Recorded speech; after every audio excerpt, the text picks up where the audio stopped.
Assalamualaikum warahmatullahi wabarakatuh. Waalaikumsalam warahmatullahi wabarakatuh.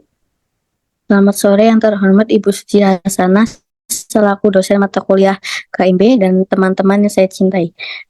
Saya di sini Sekar Yukinasi sebagai moderator kelompok 6 yang berjudul tentang glaukoma. Saya persilahkan untuk presentator pertama.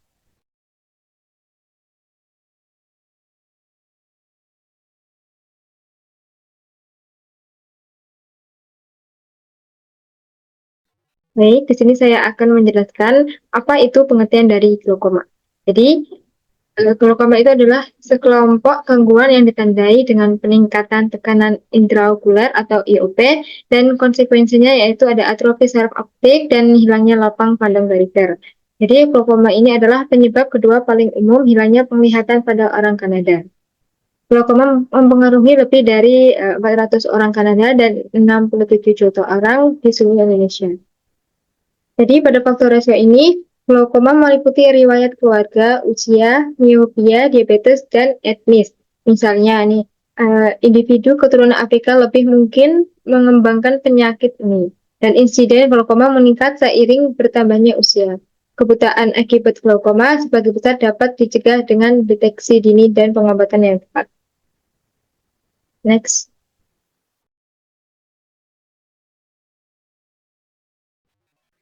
Nah, selanjutnya ini ada etiologi dan patofisiologi. Jadi yang pertama ada keseimbangan yang tepat antara laju produksi cairan yang disebut aliran masuk dan laju menyerapkan kembali cairan disebut aliran keluar. Sangat penting untuk menjaga tekanan intraokuler atau IOP dalam batas normal. Nah, yang selanjutnya ini ada glaukoma sudut terbuka primer. Masih yang tadi. Glaukoma sudut terbuka primer atau POAGA merupakan jenis glaukoma yang paling umum. Pada POAGA, aliran keluar humor aqueous menurun di jaringan trabekular. Nah, saluran drainase menjadi tersumbat dan kerusakan pada saraf optik dapat terjadi. Lanjut.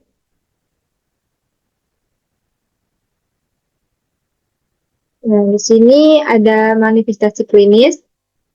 Glaukoma sudut tertutup ini akut menyebabkan gejala yang pasti, termasuk nyeri yang tiba-tiba dan menyiksa di dalam atau di sekitar mata. Nah, kondisi ini sering disertai mual dan muntah. Nah, pada gejala visual meliputi penglihatan kabur, mata merah, dan melihat lingkaran berwarna es di sekitar lampu. Jadi peningkatan TIO aku juga dapat menyebabkan edema kornea yang menyebabkan kornea tampak buram. Nah, di sini ada gambarnya, mungkin gambar sekilasnya. Pada manifestasi glaukoma ini sudah tertutup subakut atau kronis muncul lebih bertahap. Jadi pasien yang pernah mengalami episode glaukoma sudah tertutup subakut yang tidak diketahui sebelumnya mungkin melaporkan riwayat penglihatan kabur, mata merah, nyeri mata atau alit atau melihat lingkaran berwarna di sekitar lampu. Lanjut. Selanjutnya ini ada studi diagnostik. Jadi pada glaukoma sudah terbuka, mikroskopi lampu telah menunjukkan sudut normal. Pada glaukoma sudah tutup, pemeriksa mungkin melihat sudut ruang anterior yang sangat sempit atau datar. Nah, kornea yang bengkak, pupil tetap, dan agak melebar. Dan injeksi silia atau hipertermia pembuluh darah silia menyebabkan kemerahan ini. Nah, pada pengukuran penglihatan perifer dan sentral memberikan informasi diagnostik lainnya. Sementara ketajaman sentral dapat tetap 20/20. Bahkan saat terjadi kehilangan lapang pandang perifer yang parah, primeti yang lapang pandang dapat mengungkap perubahan halus di area perifer, tertina pada awal proses penyakit. Nah, jauh sebelum skotama sebenarnya berkembang, pada glaukoma sudah tertutup akut, ketajaman visual sentral berkurang. Jika terjadi edema kornea dan lapang pandang dapat menurun drastis. Nah, yang pertama ini ada glaukoma sudut terbuka kronis. Pada pada penjelasan pertama ini, perawatan awal pada glaukoma sudut terbuka kronis adalah dengan obat-obatan. Pasien harus memahami bahwa perawatan dan pengawasan berkelanjutan diperlukan karena obat-obatan mengendalikan tetapi tidak menyembuhkan glaukoma. Nah, yang kedua ini ada glaukoma sudut tertutup. Pada penjelasan ini, glaukoma sudut tertutup adalah merupakan keadaan darurat di mana mata yang memerlukan intervensi segera, miotik, dan obat hiperesmetik oral atau intravena biasanya berhasil menurunkan TIO dengan segera. Iridektomi berifer laser atau iridektomi bedah diperlukan untuk pengobatan jangka panjang dan pencegahan episode berikutnya. Jadi, pada prosedur ini memungkinkan bluer aqueous mengalir melalui lubang yang baru dibuat di iris dan ke saluran keluar normal. Jadi, salah satu prosedur ini juga dapat dilakukan pada mata lainnya sebagai tindakan pencegahan karena banyak pasien sering mengalami serangan akut pada mata lainnya. Dilanjutkan infanteri kedua.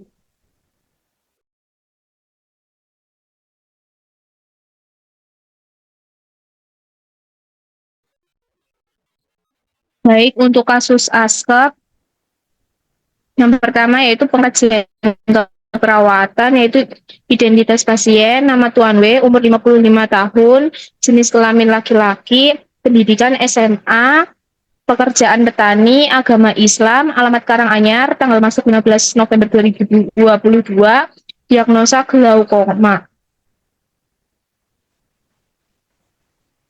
Alamat Gunung Batin Baru. Untuk yang kedua yaitu riwayat kesehatan. Riwayat kesehatan masuk puskesmas, klien diantar istrinya ke puskesmas pada tanggal 15 November 2022 dengan keluhan mata terasa gatal, panas, dan pandangan buram. Riwayat kesehatan saat pengkajian atau riwayat penyakit sekarang.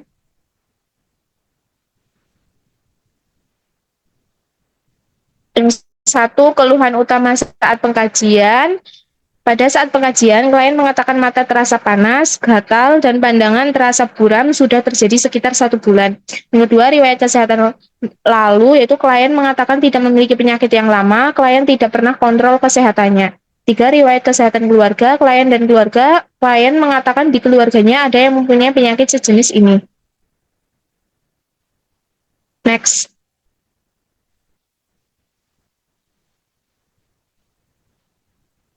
Yang keempat, riwayat psikososial spiritual, yaitu psikologi. Klien mengatakan mengalami rasa was-was, khawatir dan cemas saat ini, tidak nyaman. Dari sosial, istri klien mengatakan ikut cemas dengan keadaan klien, namun tetap memberikan nasihat agar klien dapat mengikuti prosedur pelaksanaan medis. Yang C, spiritual, klien dan keluarga berdoa selama proses pelaksanaan tindakan keperawatan. 5, pengetahuan pasien dan keluarga. Klien dan keluarga tidak tahu apa yang terjadi saat ini terhadap penyakit yang dirasakan. Yang keenam, lingkungan. Klien mengatakan kondisi rumah bersih, ada tidaknya polusi dan yang membahayakan dari lingkungan rumah yang mengancam kondisi kesehatannya, namun keluarga di rumah merupakan perokok. Yang 7, pola kebiasaan sehari-hari sebelum dan saat sakit.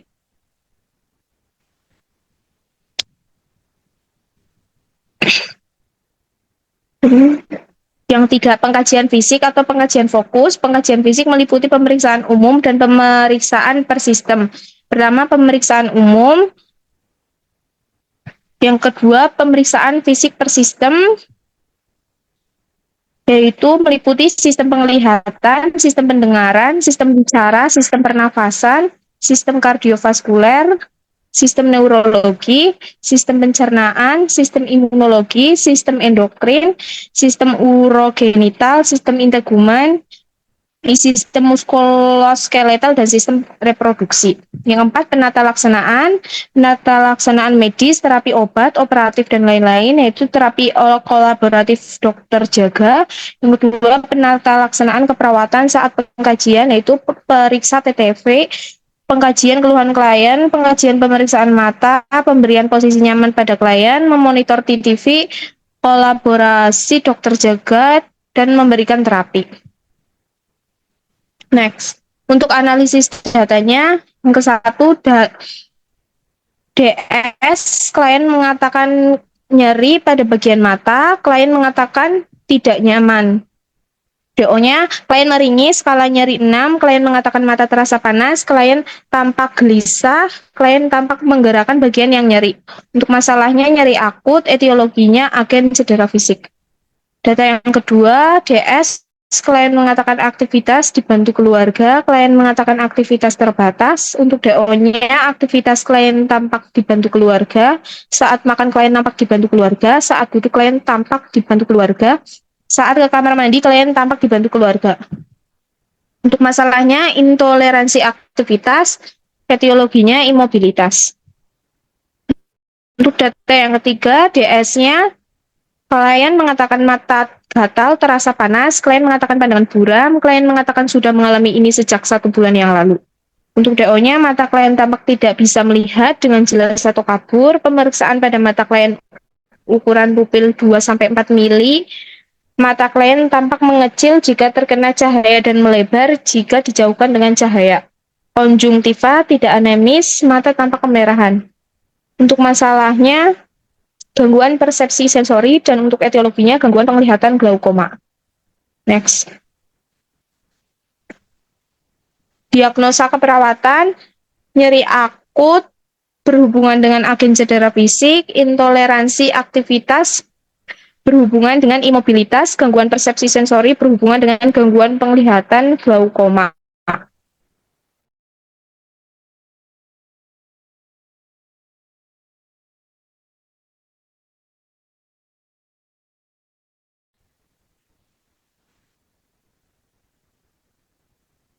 Untuk perencanaan keperawatan, nama pasien Tuan W, medis glaukoma, ruang puskesmas Bandar Agung, nomor MR 2180.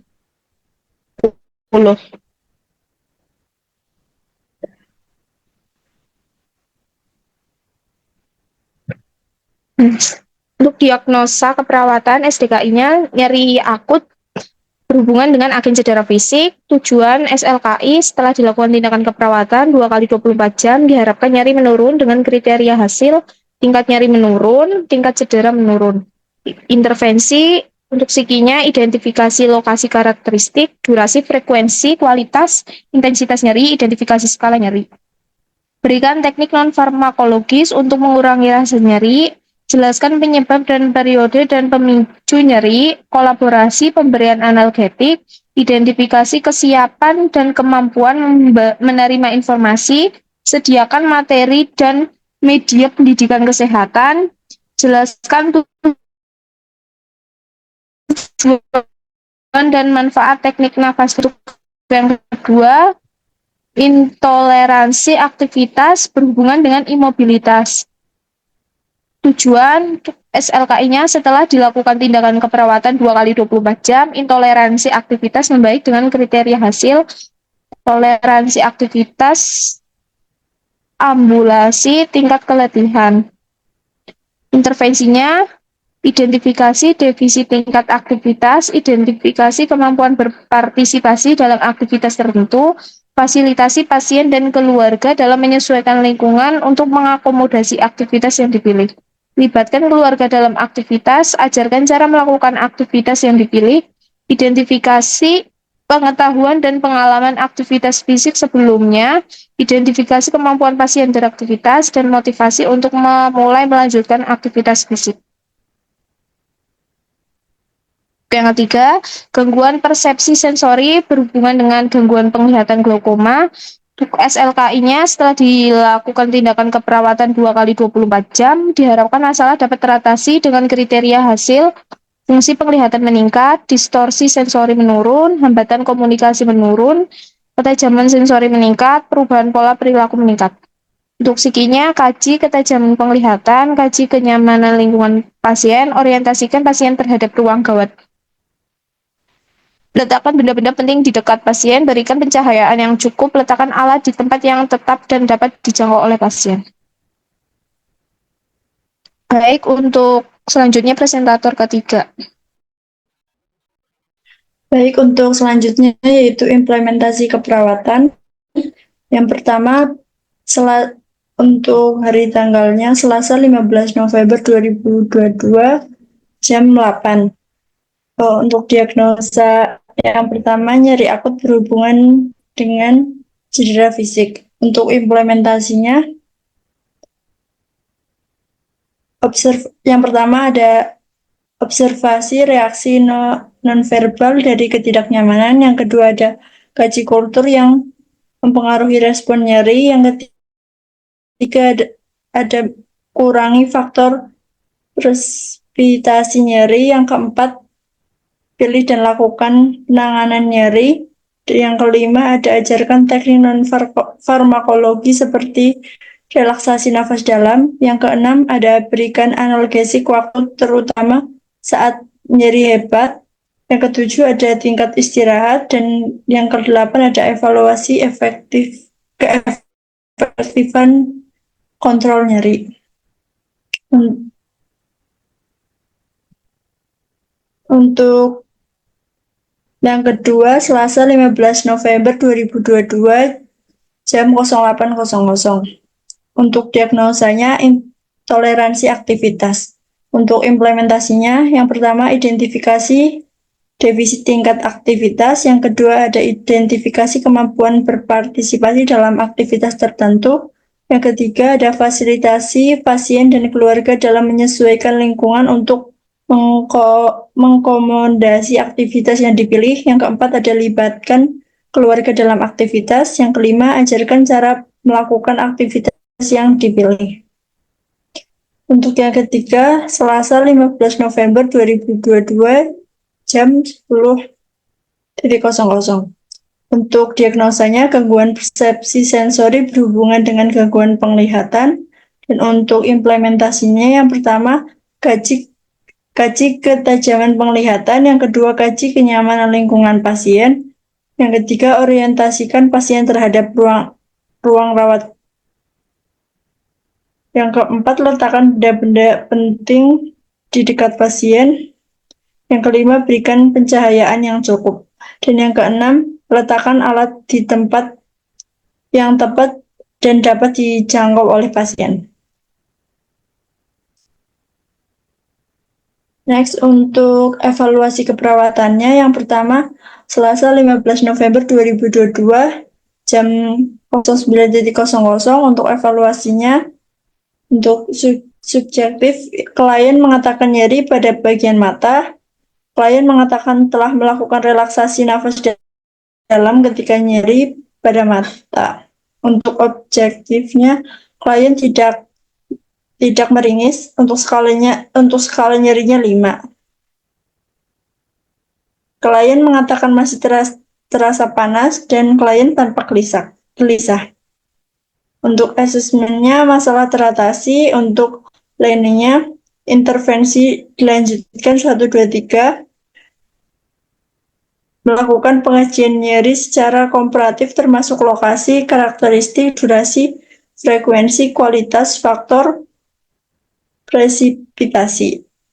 Dan selanjutnya intervensi dihentikan, anjurkan ke spesialis mata. Dan yang kedua, Selasa 15 November 2022 jam 10.30. Untuk subjektifnya, klien tampak belajar ke kamar mandi sendiri.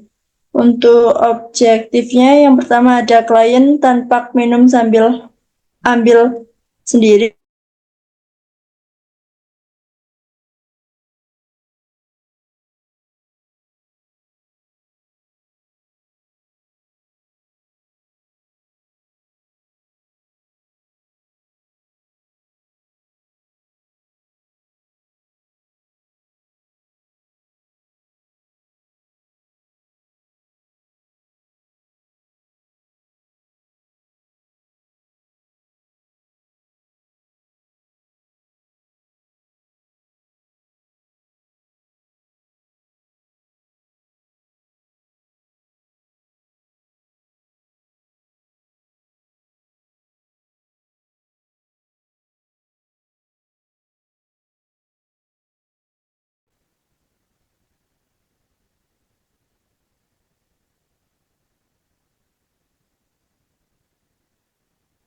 Baik, saya lanjutkan. Untuk implementasi yang ketiga, Selasa 15 November 2022, untuk subjektifnya klien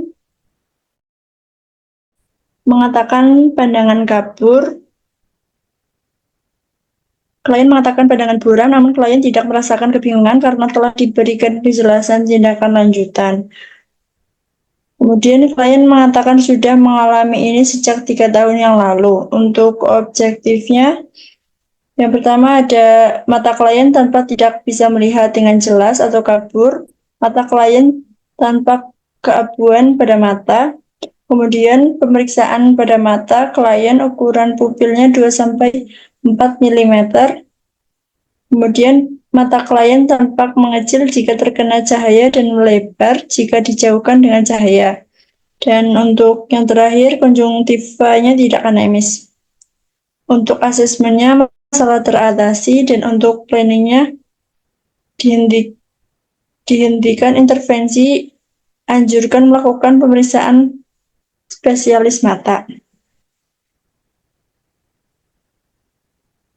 Kemudian akan dilanjutkan ke presentator berikutnya.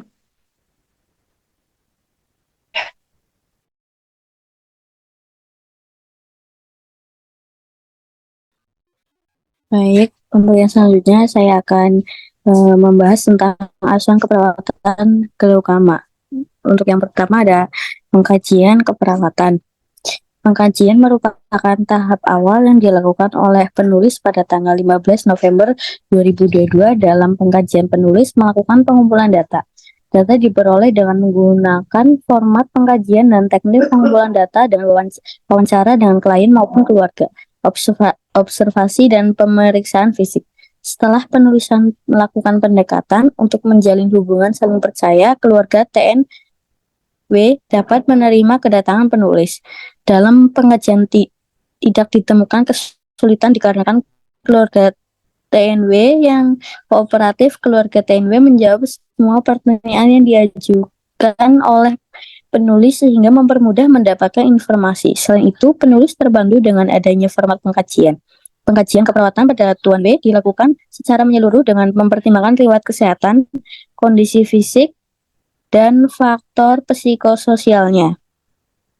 Pengajian ini dimulai dengan mengidentifikasi data umum seperti umur, pekerjaan, serta status pendidikan Tuan W. Seorang petani berusia 55 tahun menghadapi tantangan penglihatan yang signifikan akibat glaukoma. Mengingat pekerjaan Tuan W yang mengharuskan penglihatan yang baik untuk bekerja di luar ruangan. Kondisi glaukoma yang ia derita sangat mempengaruhi kemampuan bekerja dan kehidupannya sehari-hari. Sebagai petani, Tuan W mungkin menghabiskan waktu di bawah sinar matahari yang bisa memperburuk gejala glaukoma jika tidak dilindungi dengan baik, seperti dengan kacamata pelindung. Next.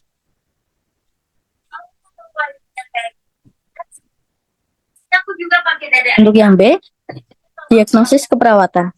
Berdasarkan riwayat kesehatan yang diberikan, Tuan W mengalami masalah pada penglihatan dengan keluhan mata gatal, panas, dan pandangan buram selama 1 bulan. Dengan mempertimbangkan keluhan utama dan riwayat kesehatan, diagnosis keperawatan dapat meliputi nyeri akut berhubungan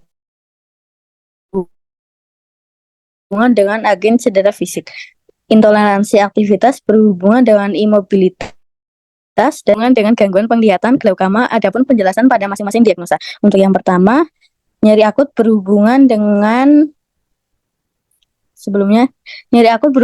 agen cedera fisik. Untuk yang kedua, intoleransi aktivitas berhubungan dengan imobilitas. Yang ketiga, gangguan persepsi sensorik berhubungan dengan gangguan penglihatan glaukoma. Next. Untuk yang ketiga ada perencanaan keperawatan. Perencanaan keperawatan pada Tuan W difokuskan pada pengelolaan nyeri akut, intoleransi aktivitas, serta gangguan persepsi sensori akibat glaukoma. Dalam perencanaan ini, langkah-langkah disusun secara terstruktur agar intervensi yang diberikan dapat mencapai yang optimal dan sesuai dengan kondisi yang dialami oleh Tuan W. Pertama, dalam menangani nyeri akut yang berhubungan dengan iritasi mata, perencanaan mencakup pemberian obat tes mata yang sesuai dengan resep dokter untuk mengurangi inflamasi. Selain itu, perawat akan merencanakan tindakan perawatan suportif seperti kompres dingin untuk meredakan rasa panas dan gatal pada mata. Jadwal pengkajian nyeri perlu ditetapkan agar intensitas nyeri dapat dipantau secara berkelanjutan. sehingga perubahan kondisi dapat segera diidentifikasikan dan ditindaklanjuti dengan penyesuaian perawatan. Next. Baik, untuk yang D, saya akan membahas tentang implementasi keperawatan. Implementasi keperawatan merupakan aktualisasi dari perencanaan yang sudah disusun sebelumnya pada keluarga. Pada tahap ini, implementasi keperawatan pada tuan W didasarkan pada kondisi yang telah didiagnosis, yaitu nyeri akut, intoleransi aktivitas, dan gangguan persepsi sensori terkait dengan glaukoma. Dalam menangani nyeri akut yang disarankan pada mata, pendekatan pertama adalah memberikan perawatan untuk mengurangi iritasi seperti menggunakan obat tetes mata yang telah diresepkan oleh dokter. Untuk tindakannya yang sangat penting karena rasa panas dan gatal yang dialami tuan W merupakan indikasi adanya inflamasi. Selain itu, edukasi tentang menjaga kebersihan mata dan menghindari hal-hal yang dapat memperburuk iritasi harus diberikan. Hal ini yang penting untuk memastikan bahwa tuan W tidak menggosok matanya yang gatal yang bisa memperburuk kondisi.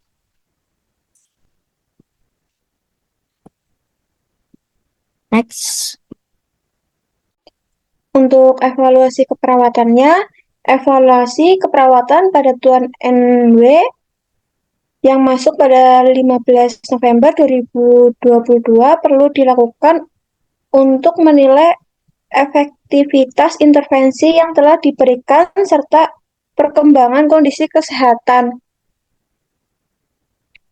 Setelah beberapa hari menjalani perawatan, aspek-aspek utama yang dievaluasi mencangkup tingkat nyeri yang dirasakan, kemampuan aktivitas fisik, serta perkembangan kondisi penglihatan yang terkait dengan glaukoma.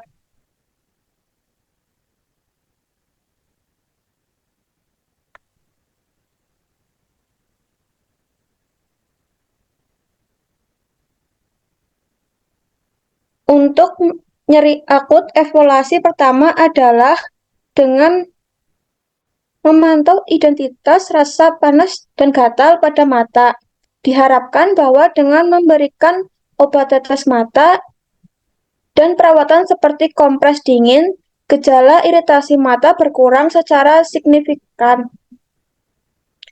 Pengurangan nyeri ini akan menjadi tanda bahwa intervensi berjalan efektif. Jika nyeri masih persisten atau bertambah, ini menjadi indikasi perlunya peninjauan ulang terhadap perawatan atau pengobatan yang diberikan. Next.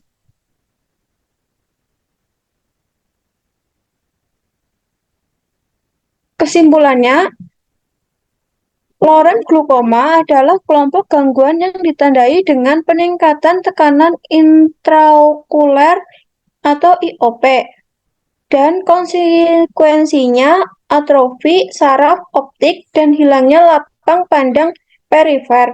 Glaukoma adalah penyebab kedua paling umum hilangnya penglihatan pada orang Kanada. Glaukoma mempengaruhi lebih dari 400.000 orang Kanada dan 67 juta orang di seluruh dunia. Faktor resiko glaukoma meliputi riwayat keluarga, usia, miopia, diabetes, dan etnis. Misalnya, individu keturunan Afrika lebih mungkin mengembangkan penyakit ini.